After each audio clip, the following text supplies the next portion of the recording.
What we're going to talk about today is what I was asked to present on it.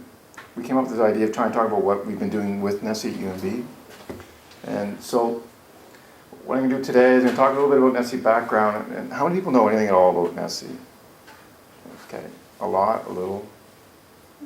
Okay. So at times, some of you might be going, yeah, I know that part. Just bear with me, right? Talk about a bit more, well, focus more on what we've been doing at UNB, our path here. Hopefully some questions and some discussions. I do not plan to take the whole time. I try not to be long-winded, but we'll see if I fail or not. So NSSE itself, or student engagement, is based on a body of literature or a body of research. So it goes back to Tyler back in the 30s and time on task, pace and quality of effort, asked on student involvement, and then particularly Tinto on social and academic integration, so these really influenced student engagement.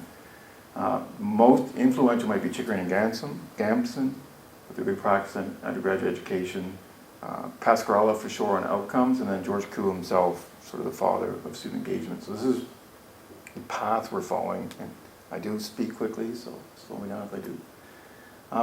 I talk about Chickering and Gamson. Without question, this has been the most influential piece of work on, and this comes out of a workshop back in 1987. Apparently, I wasn't there.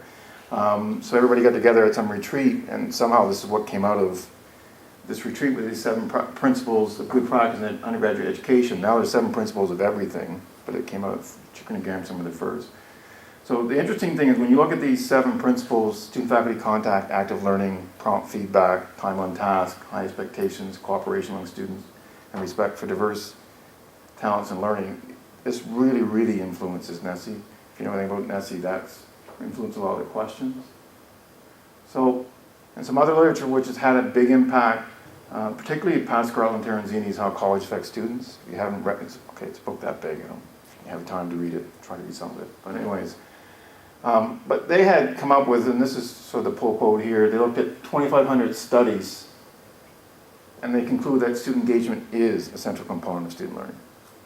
So, and that's what's influenced, I think, UNB's thinking a lot. So when you have these meta research saying, okay, student engagement does affect student learning, and I'll hint that, yeah, there's some new stuff coming out, some new studies trying to poke holes in this. Does it affect learning? I'm not going into that, but so it's not 100% unanimous.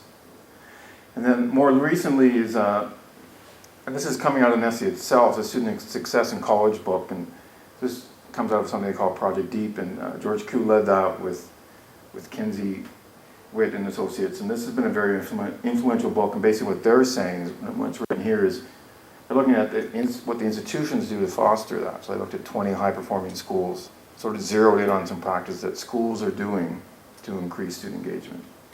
So I'm a geek, I've read both, but I highly recommend both books.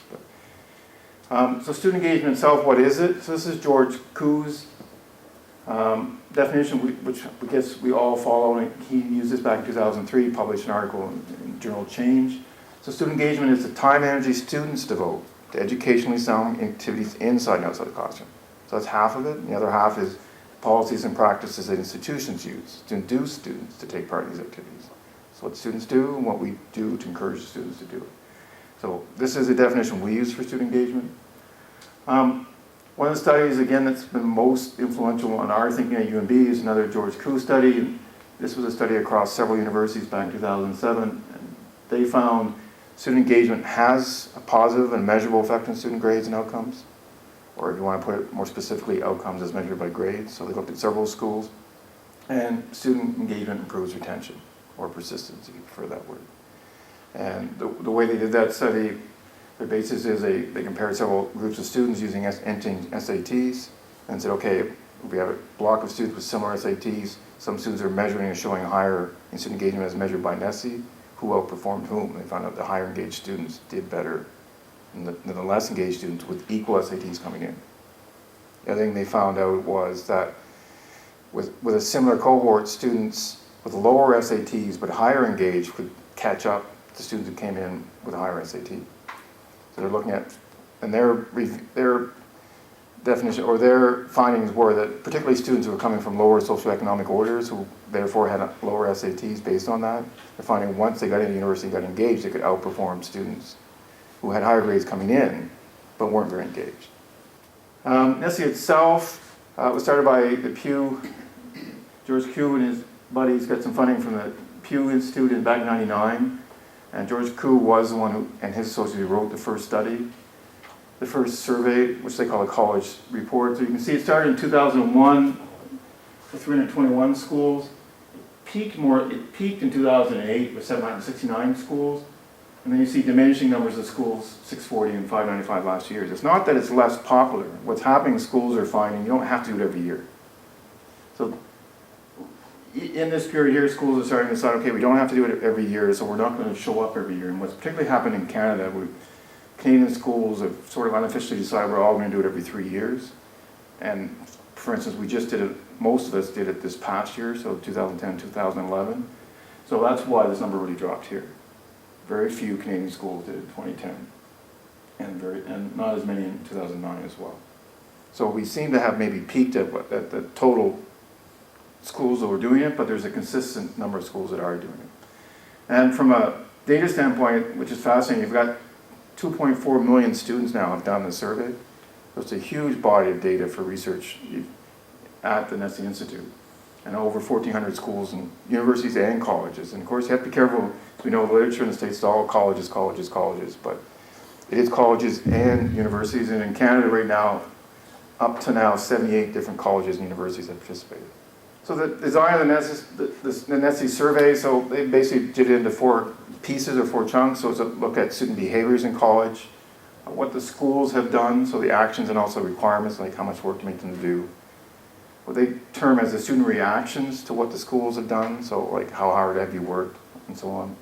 And then there's a section of the survey which doesn't influence the benchmarks, but it's the background or biographical information, so their age, whether their parents went to university, international students, or so on. And so you end up with a survey with 80-some questions. These are the 12 categories. If you think back, a lot of these mirror Chickering and Gamson's 7 steps. I'm going fast. Just slow me down if I go too fast. And then to make it easier to digest the data, NSSE decided early on that they take 41 of the questions, results, and divide them into 5 indices or benchmarks, which they call the benchmarks of effective educational practice. So it's not, and it varies. Like student faculty interaction has 6 questions, low academic challenge has 11 questions, but they try to key and group the questions just to make it easier to compare the data. So one thing we found we have to be careful is you can get so focused on those 41 questions, you forget there's another 40 questions that we also have good data for. But this is the primary focus if you just look at the benchmarks, is here. UNB itself, when we do the survey, we invite all first year and senior year students. Now big schools like say at U of T might do a sample. We do a census. So we invite all students, first and senior year. The last time we did the survey we just did in 2011, we don't have all the data back. But when we did in 2010, we had a 38% response rate, so we had 1,238 students, first year and senior year.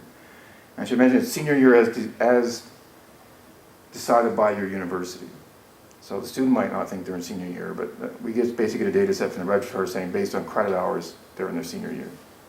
So we've had some hiccups with Renaissance College because they're a 3-year program, so their students don't always show up when they should. So, and again, it's all web-based survey. In the US, it's a mix of paper-based surveys and web-based surveys, but all the Canadian schools do web surveys only.